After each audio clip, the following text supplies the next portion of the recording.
தேனி மாவட்டம் போடிமெட்டு மலைச்சாலை மற்றும் மலை கிராமத்தில் மழையுடன் கூடிய கடும் பனிமூட்டம் நிலவி வருவதால் மக்களின் இயல்பு வாழ்க்கை பாதிக்கப்பட்டுள்ளது.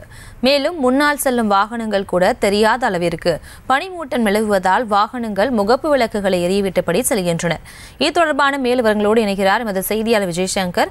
விஜயசங்கர், வணக்கம். மேலும் விவரங்களை வழங்கலாம். தேனி மாவட்டம் போடிநாயக்கனூரிலிருந்து கேரளா இடுக்கி மாவட்டம் செல்லும் தமிழக கேரள எல்லைப்பகுதியில் அமைந்துள்ளது போடிமெட்டு மலை கிராமம்.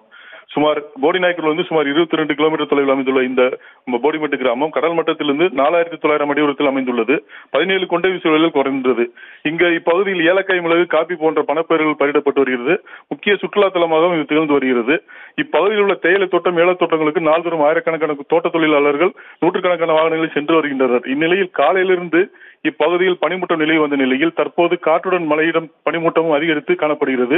போடிமெட்டிலிருந்து போடிமெட்டு மலைச்சாலையில் 8வது கொண்டை ஊசி வளைவு அருகே உள்ள புலியூத்து வரை பலத்த சாரல் மழை பெய்து வரும் நிலையில் கடுமையான பனிமூட்டமும் நிலவி வருவதால் எதிரே வரும் வாகனங்கள் கூட தெரியாத நிலையில் மழையுடன் கடுமையான பனிமூட்டம் உள்ளதால் கேரளாவிலிருந்து தமிழகம் வரும் வாகனங்களும் தமிழகத்திலிருந்து கேரளா செல்லும் வாகனங்களும் முகப்பு விளக்குகளை எரியவிட்டு செல்ல வேண்டிய சூழ்நிலை உள்ளது. அதே நிலையில் இதனால் வாகன ஓட்டிகள் பெரிதும் அவதிக்குள்ளாகி வருகின்றனர். மழையுடன் கடுமையான பனிமூட்டம் நிலவி வருவதால் கொண்டை ஊசி வளைவு பகுதிகளில் வாகனங்களை கவனமாக ஓட்டிச் செல்லும்படி குரங்கணி காவல்துறையினர் அறிவுறுத்தி வருகின்றனர். பிரியங்கா,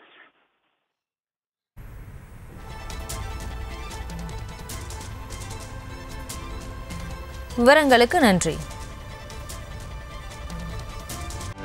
செய்திகளை உடனுக்குடனும் துல்லியமாகவும் தெரிந்து கொள்ள சப்ஸ்கிரைப் பண்ணுங்க.